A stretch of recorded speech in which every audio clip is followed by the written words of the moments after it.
देखिएगा दोस्तों, यहाँ पर मैं लेकर के आया हूँ 1.2 का क्वेश्चन नंबर 4। ऐसे ये बहुत इंपॉर्टेंट क्वेश्चन है। ये हमेशा क्वेश्चन 2 नंबर या 1 नंबर में हमेशा क्वेश्चन नहीं डालता है। देखिए क्वेश्चन कहता क्या है, ध्यान से देखिएगा।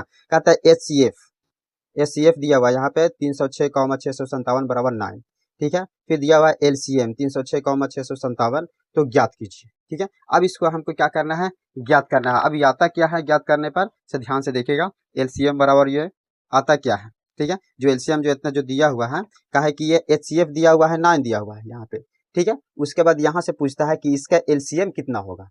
ठीक है, इसका ये तो एचसीएफ का दिया हुआ है 9, तो हमको एलसीएम बराबर कितना होगा ये पूछता है। तो यहाँ से क्वेश्चन ये सबसे इजी है। देखिएगा क्वेश्चन क्या है, यहाँ पे सोल्यूशन हम लोग करते हैं, ध्यान से देखिएगा इसको ज्ञात करने के लिए। तो यहाँ पर जब दिया हुआ है, एक चीज दिया हुआ है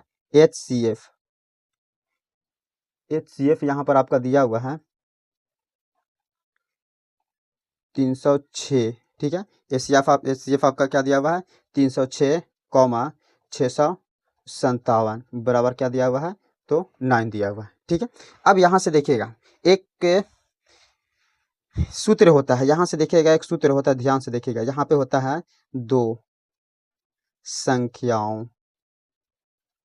संख्याओं का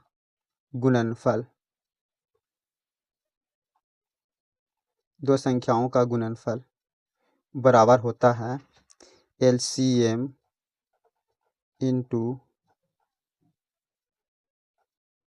एचसीएफ होता है। एलसीएम इंटू क्या होता है, तो एचसीएफ होता है। तो अब यहाँ से हम लोग क्या कर सकते हैं, दो संख्या यानी कि ए और बी आपका दो संख्या हो जाएगा, एलसीएम और एचसीएफ हो जाएगा।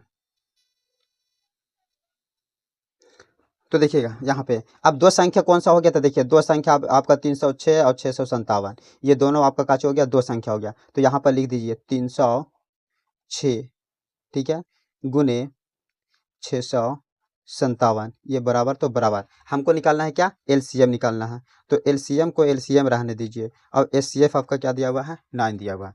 अब ये आपका क्या हो गया, गुना में इधर आएगा तो बट्टा में, तो 306 गुने 657 बटा कितना हो जाएगा, तो 9 हो जाएगा, बराबर का हो जाएगा एलसीएम। ठीक है, यहाँ तक तो बात आपको समझ में आ रही है। अब यहाँ से क्या करना है, इसको काटना है। तो देखिए ये आपका कटेगा 9 बार में, आपका कटेगा ये कितना, तो 9 तिया 27, 9 चौके 36, 34 बार में कटेगा।